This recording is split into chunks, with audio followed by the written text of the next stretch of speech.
V 9 hodin začínáme v prostoru před budovou školy. To je za 4 hodiny.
Polívka studená, co v ní plavou místo nudlí číslice a písmena. Naše občerstvení nebudou číslice a písmena, ale to se budete muset přesvědčit za chvíli. Naše občerstvení bude určitě něco dobrého a písmena a číslice, ty jsou samozřejmě předmětem výuky. Chodí s naší vedoucí, která je příšera, scházejí se, líbají se u totemu záchera. Proč jsem se nenarodil o pár let později, abych mohl do takové krásné školy chodit.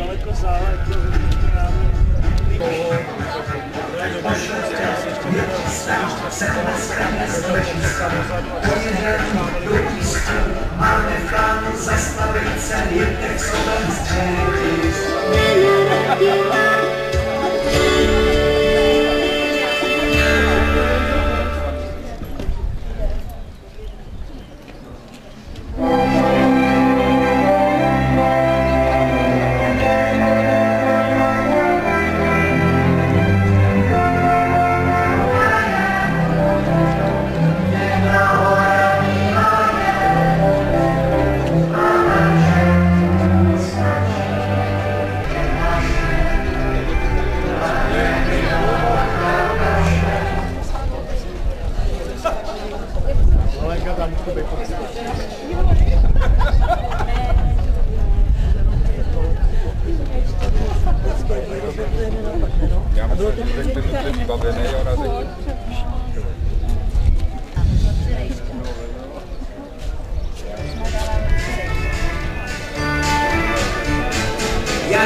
Vyskakuje krokusy, dříve než se vládí chopí. Vyskakuje péro,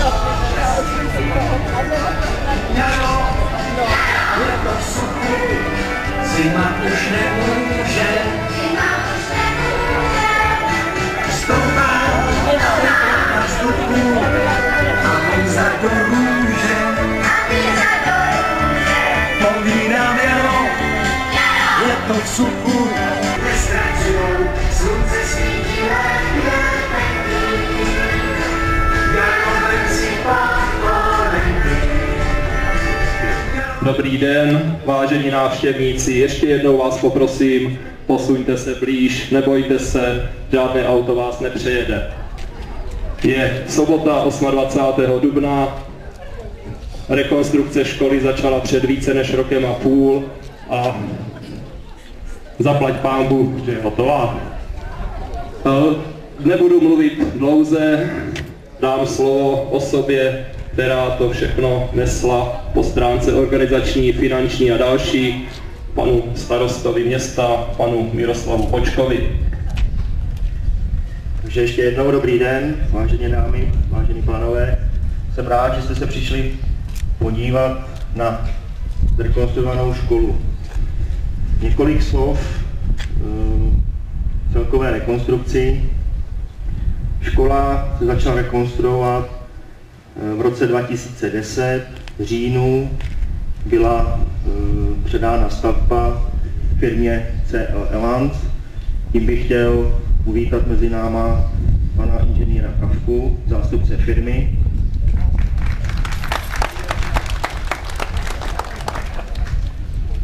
A jelikož stavba probíhala za plného provozu, museli jsme stavbu rozplánovat do 3 etap.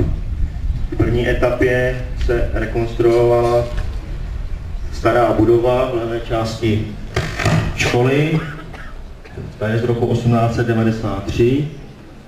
To trvalo zhruba 6 měsíců, poté začala druhá etapa v červnu loňského roku. Ta trvala zhruba 3 měsíce. Byl kvůli tomu ukončen školní rok dříve a zahájen i letošní škol o něco déle. Jedná se o tuto část, o tento vchod. Byla to asi nejnáročnější akce stavby. Třetí etapa začala po prázdninách, kdy se rekonstruovala část do náměstí, kde součástí byla i přístavba na místě staré pošty. Co se týká financí, tak finanční prostředky město Dolní Bohoslov získalo z regionálního operačního programu Střední Čechy v formě dotace zhruba 28 milionů korun.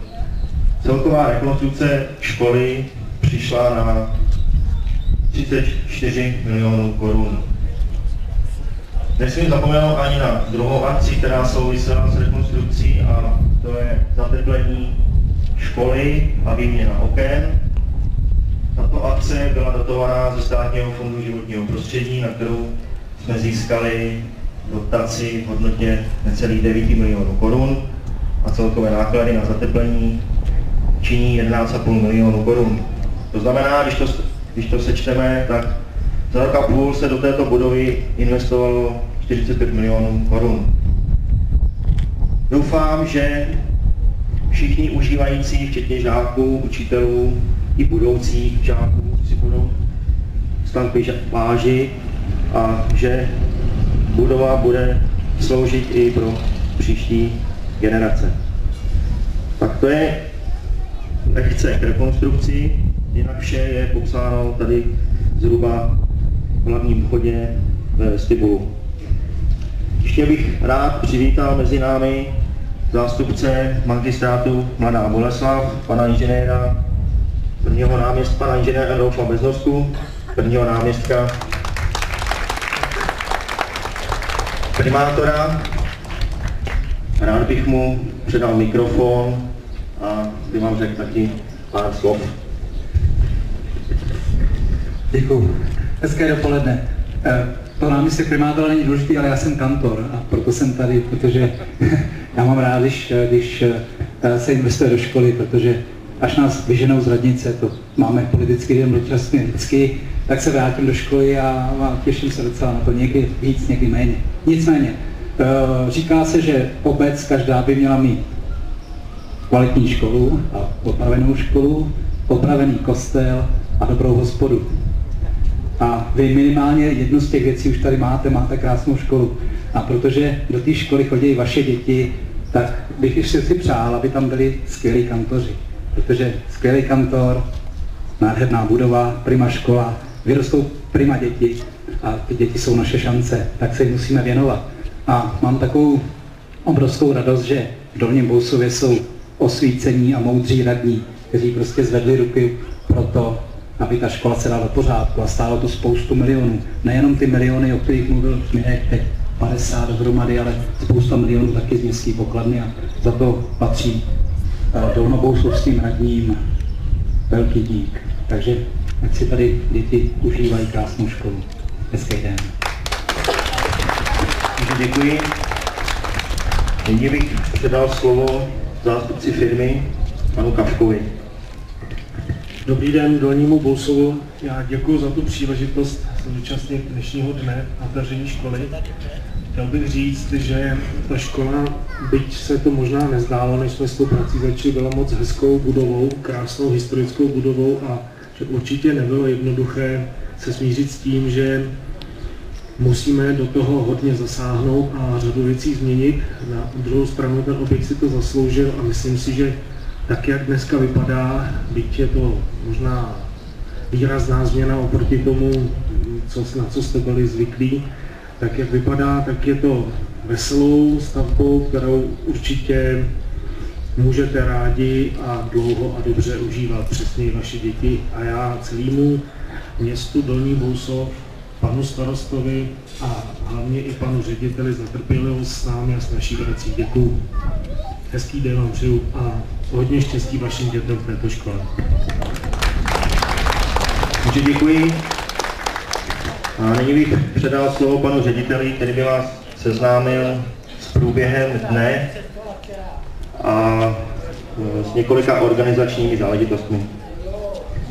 Děkuji, já vás nebudu dlouho zdržovat, ale než řeknu těch pár slov, chtěl bych poděkovat všem zaměstnancům, uklízečkama počínaje a kantorama konče, všem žákům a samozřejmě všem rodičům, protože zvládat chod školy za provozu nebylo pro nikoho jednoduché.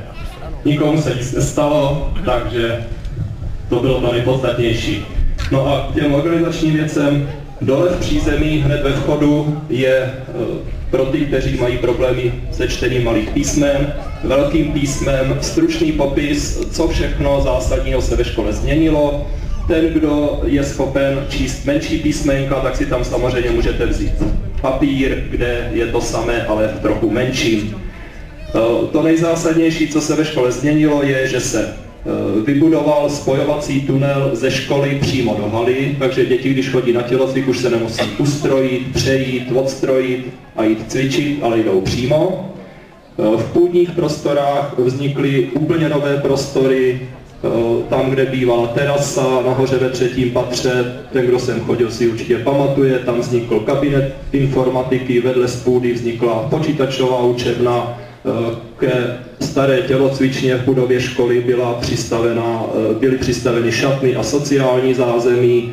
V přízemí budovy, která vznikla místo staré pošty, se rozšířily šatny a je tam keramika, kde teď dopoledne uvidíte v činnosti dětičky, které vede paní učitelka Šolcová. V 1. a ve 2. patře jsou byty, do 2 se můžete také podívat, jak vypadá i byty, které tam vznikly. Prostě změnilo se toho hodně. Jak se zmínil pan Kavka, budova je historická, snažili jsme se některé věci zachovat, takže zůstalo zachované teraso na chodbách, protože já sám jsem se před půl stoletím po něm klouzal a chtěl jsem dopřát tu možnost i všem těm generacím následujícím, protože to je tak krásně uklouzané, že nám bylo líto vybourat teraso a dát tam třeba normální běžnou dlažbu. Takže sice je místy trošičku už vyšlapané, ale dalších minimálně 100 let vydrží. A já doufám, že škola v tom stavu a tak, jak vypadá, že vydrží další desítky let. Dole v přízemí, vpravo, tedy v těch oknech tady za mnou, ve školní jídelně je pro vás samozřejmě připraveno malé občerstvení, protože předpokládám, že než si všechno prohlédnete, že budete tak znavení, že se zastavíte dole, abyste se posilnili. Pochopitelně, kdo se chce posilnit před cestou po škole, tak se může posilnit předem. Přeji vám, abyste si prostě prohlídku školy užívali, protože se podíváte do všech prostor, které bylo možné zpřístupnit. A to se hodně dlouho nebude běžně opakovat. Jenom drobná nebo poslední poznámka. Dole v přízemí jsou pamětní listy. Cena záleží na vašem uvážení, kolik za ně dáte do kasičky a hned vedle je pamětní kniha. Tam bych vás všechny prosil, abyste se podepsali a abyste napsali vzkaz budoucím generacím. Své poznatky, jak se vám škola líbí, nebo co by se na ní ještě mohlo zlepšit. Protože když byla stavěna první budova v roce 1894, tak do měděného tubusu, který je zazděn ve vedlejším vchodu, byly vloženy podpisy tehdejších radních, projevy při otevírání školy a prostě různé dokumenty.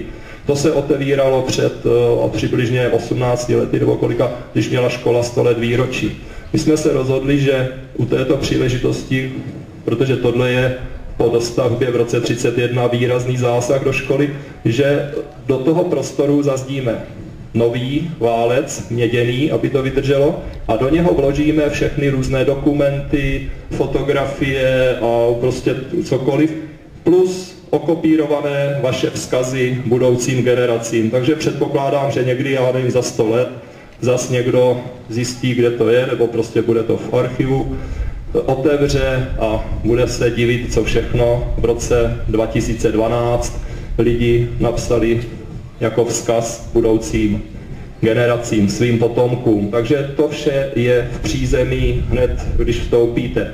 A poslední takový drobný detail, ve škole samozřejmě při rekonstrukci byl vybudován nový výtah.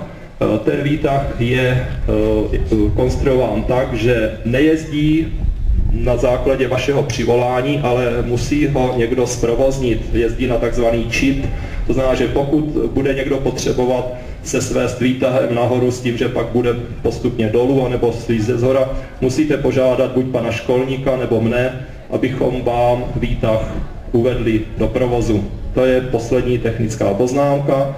Já vám všem moc a moc děkuji. Jo, ještě jsem zapomněl, že samozřejmě ve třídách jsou vystavené fotografie desítky let nazpátek, takže tam máte možnost se podívat. Musím konstatovat, že většina těch fotografií je výsledkem práce právě zde se posouvajícího Jardy Bernata. Takže zamávej rukou, ať si připomenou, kdo tě nezná, ale já myslím, že to je bousovská postava tak známá, že i když měří jenom asi 1,50 m, takže ho nejde přehlídnout. Já vám všem děkuji, že jste přišli. Znova vám přeji, abyste se svým způsobem pobavili, když si projdete všechny třídy. Pokud budete mít jakýkoliv dotaz k něčemu, obraťte se buď na kantory, kteří budou na jednotlivých patrech, aby vám poskytli případnou informaci, nebo kdybyste zabloudili, nebo samozřejmě na mne najdete někde rozlítaného takzvaně. Takže ještě jednou díky a vzhůru podívat se, jak vypadá škola po náročné rekonstrukci.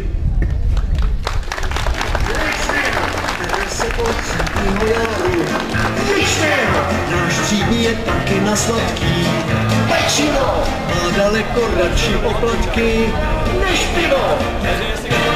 Si 35 lébičků, 35 pohádů, když to všichni spávají, když to 35 kakají, Ježíš na jakána.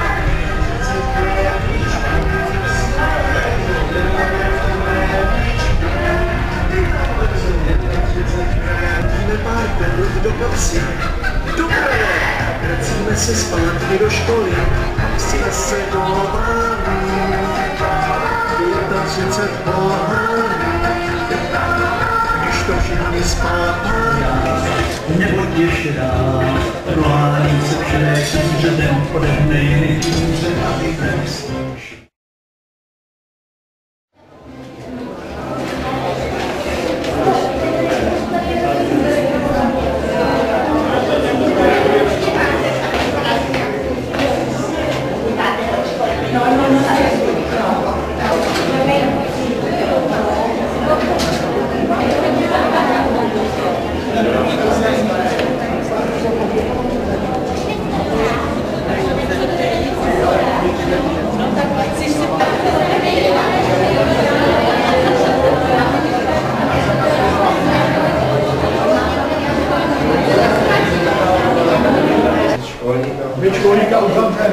to, jako kdyby tam už to asi přestěhovaný, už to tam má. Jako kdyby tam měl nějakou bavu.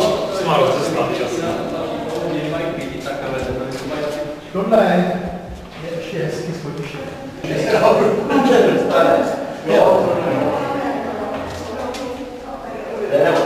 Nebyl poštírek.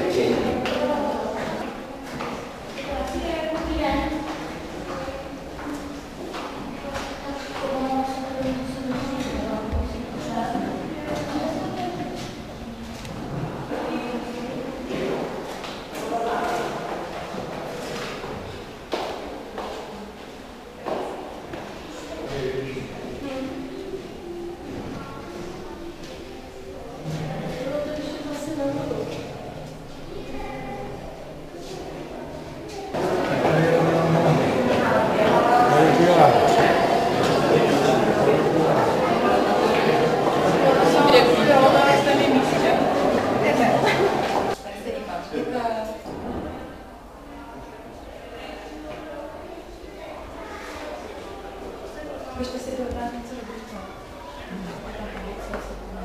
Ještě se tady nebyla. Jsme oddělení, jo, tak když třeba něco řešit a tak dále, tak ona měla taky své soukromí, tak se to udělala právě tady a rozdělala se to. Taky je to.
První patře, no, tady jsme v první patře.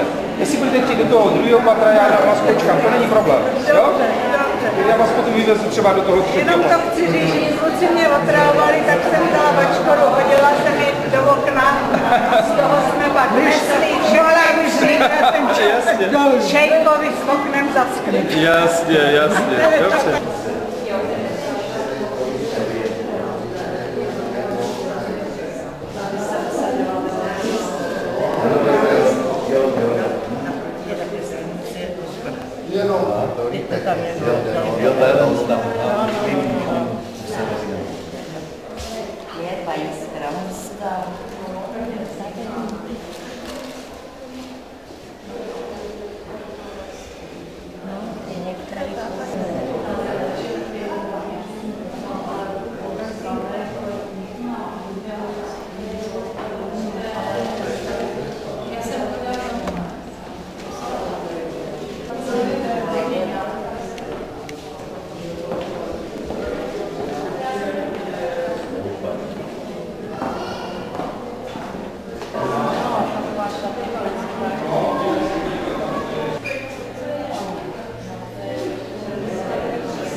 před deštěm.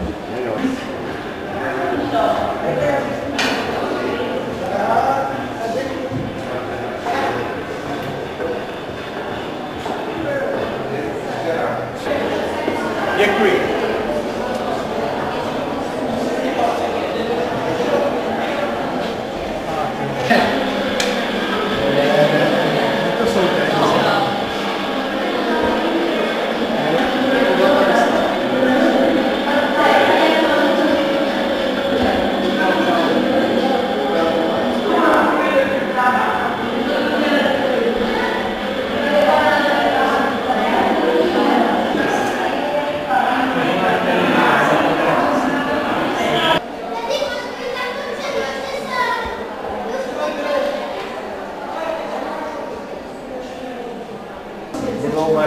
Přijde do Boleslavě. Tak jsem přijel tam a povídám, pane doktore, když si víc doktor Borovanský základačský stavím. A ta injekcí nedala, nedala, ta je to dobrá, ale já...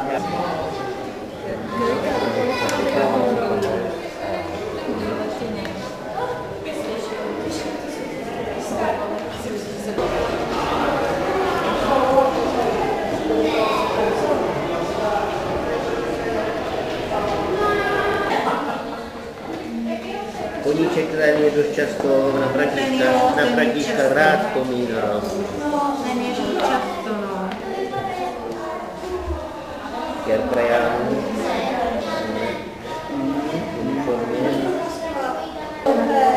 Chodí na Rovackou trávně.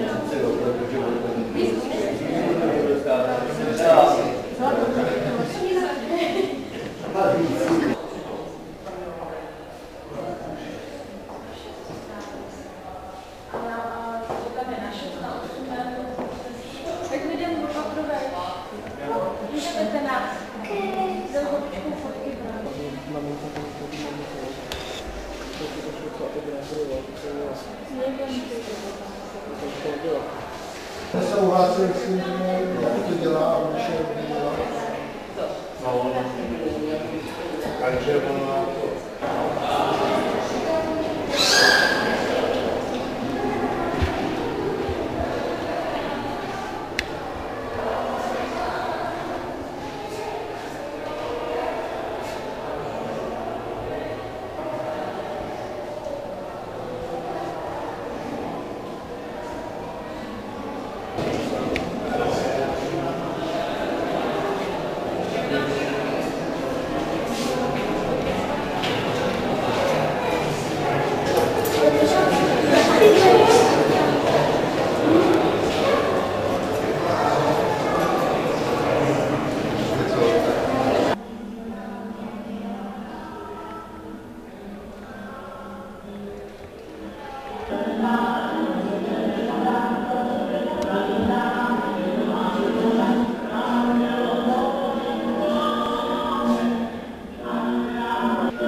Počkej, moment.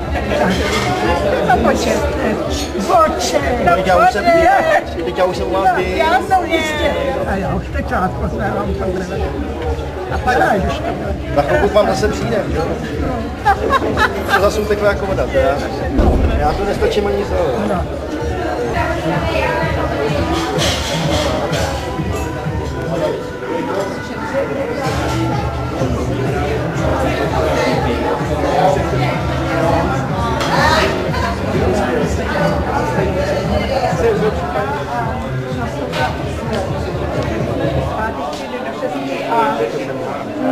A byli jsme tam v rohu.